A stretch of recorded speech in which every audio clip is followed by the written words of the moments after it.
Hello everybody, my name is GManoiFSXI and I am joined by a very special guest. You may have seen him in the last video if you watched it. Go ahead and introduce yourself. Hello everybody, I'm Goldblade, one of G-Man's, well, he's one of my, favorite YouTubers for And one of, time. and kind of a close friend. Yeah. And so, we're gonna do another commentary, and today I'm currently playing the Binding of Isaac, he's playing Smite. What I'm here to talk about is kind of a pay-to-play or pay-to-win type of status. Like, you know those games kind of like where it's Clash of Clans and people gym the hell out of the bases and rush pretty hard and they still somehow aren't affected? Well, I myself have been kind of affected by it because recently Clash of Clans posted their new game, Clash Royale, and it takes way too long to actually get something. It takes way too long to actually get good or get actual decent cards in the game. Because, well, an example of this is the Prince, one of the most overpowered cards in the game, and yet still, there's like a rare chance you can get a magical test to even get it. But another example of this would be considered Smite. When Goldblade got me the Founders Pack, really, that technically changed my entire output on the game itself, because if you're waiting on something, or if you're trying to get money for like a Founders Pack or kind of a pack that allows you to get you free access to everything, it's kind of more or less an advantage technically, because you have every hero in the game and the future heroes, and I am about to die. But anyways, Goldblade, what is your stance on this matter? Well, with, like, Smite, they've done it the right way. Like, you can buy everything at once, and, like, you're not, like, microtransactioning all of your mains. And so, like, if you want to play multiple, and if you want to play like multiple play styles, then you'll get the Founders Pack. But again, yeah, they're still making money because you have all the skins. Yeah. But if you want to play it more casual, you would then just wait for the re-rotation.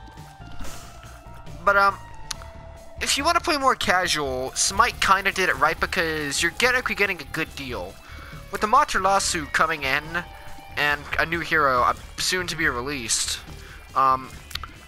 Technically, this game features a lot. Oh god, I got mom's bra. But this game technically, Smite's done it right. You get all the heroes, and you get the future heroes as well, all new and upcoming heroes, and that's actually a really good deal. It's something kind of not like League of Legends. I'm not dissing League of Legends or Dota. To be honest, I actually like Dota the most out of the three typical major MOBAs. But Smite did it right, and unlike League of Legends, which each time there's a new hero, you either gem the hero out first, or you save up all your money until you can get the new hero. I kind of did that with Aatrox, but I kind of saved up my money, and Aatrox was kind of a cool hero to play. But it's pay to win. The term technically pay to win or pay to play is kind of a difficult term for me to explain. They're two separate terms, yet they kind of mean a same thing. Like, pay to win is when is kind of what Smite is, unless you have Founders Pack. You have to either save up your money or win a fuck ton of games before you can actually get some of the cool heroes, like Mercury, Zeus, Scylla. Even damn Ares is kind of fun to play, even though he's a tank. It's more or less kind of a difficult term to explain, but you're giving yourself a huge advantage for the price. Like Clash Royale, for example. Supercell already makes a fuck ton of money off of Clash of Clans and Boom Beach, yet you don't see them technically pumping out anything. But oh fuck, I may die by Monstro. I don't want that to happen. But it's what's the word I'm trying to okay, but never mind that. Let's move on to the next one, which is motherfucker. I think that might have shown my name. I hope to God they have it. But anyways, now what's pay to play?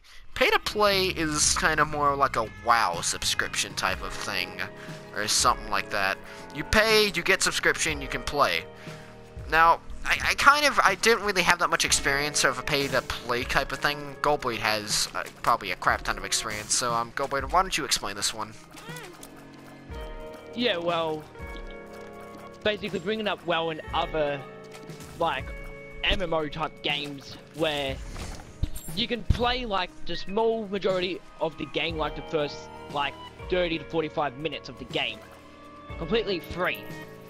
They're not charging you to play the game, but again, if you enjoy the game, they're hoping that you at least like either buy in-game money to buy zones, or hope that you like buy a subscription to the game so you can explore a bit further. Basically, the money that you're spending on the game is keeping the servers up, and not you're spending money on the game for them to just be squid ducking it. And a good example of this is WoW, because, well, of course, Blizzard's making a fuck ton of money anyways with the massive WoW subscriptions. And also, another example of this would be the fucking pickaxe, really. But another example of this is Final Fantasy: A Realm Reborn. That's a great game, and it's pay to play. Yet, I would actually, if I could, I would actually play the game and spend money on the game itself in order to actually play it. It's one of those games that I wouldn't mind repaying to actually play it. It's just that you gotta pay multiple months. Same goes with like Wizards 101, or the Wizards 101, Pirate 101, and multiple other games. Like the games made by King's Island. Yeah, you can either buy crowns to buy the areas permanently, or you can either buy a membership and get all the areas for a certain time. More or less, crowns is the better option because you can get some of the cool items and spells and pets in the game, but again, that's kind of pay to play and pay to win at the same time. Yet, you're mostly PvE and sometimes even PvP. Not to mention, you gotta be a member if you want to do PvP anyways. It's technically more of a double-edged sword. Yeah, go ahead. I can probably also add, though, that for someone who's actually got Warlord on Wizard 101, I can say, though, that just getting the membership and doing, like, level, like 20 or level 50 ranked is the game in itself. Yeah.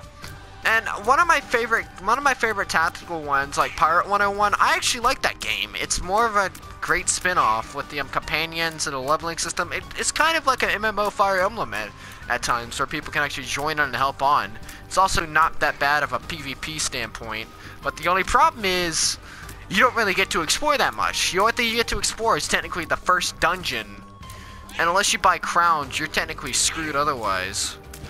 And I kind of built, to be honest, Pirate 101 was more of a, I liked that better, but I didn't really understand why I had to buy my own crowns and my own, fucking membership to actually play the game I wanted to play.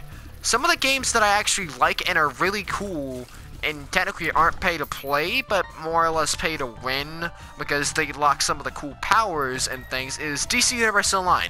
DC Universe Online is 100% free, except you get some of the cool powers and weapons missed out if you miss it, if you don't buy actual DLC.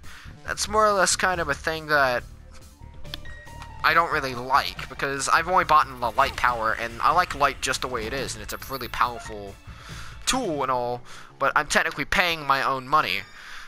Technically, we're just listing off examples of this, but why do I hate this? An example.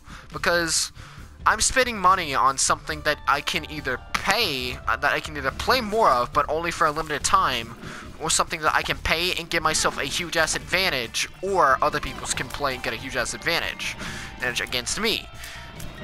And I like how some games take a twist on this, like CSGO or something like that, where you technically don't get that much of a great reward. You just get a skin that can probably either make your guns look cooler. And like, technically, like most CODs or something like that, getting skins don't really, getting types of skins and things don't really benefit you in any way. They just make you look cooler, make your guns look cooler. Oh, what the fuck just happened? I don't fucking know. But anyways, that's pretty much all I want to talk about for this one. Because, well, I kind of pulled this one out of my ass, or this topic out of my ass for this one. And, well, we kind of had to improvise for this. But, it doesn't matter. Anyways, like this if you like, comment if you agree with me on this standpoint, or subscribe if you want to get more commentaries, or subscribe if you really liked it, and I'll probably try my best to post out much better content than I normally do. But anyways, this is G-Man Mario 569 along with Goldblade, who just recently started a Twitch channel.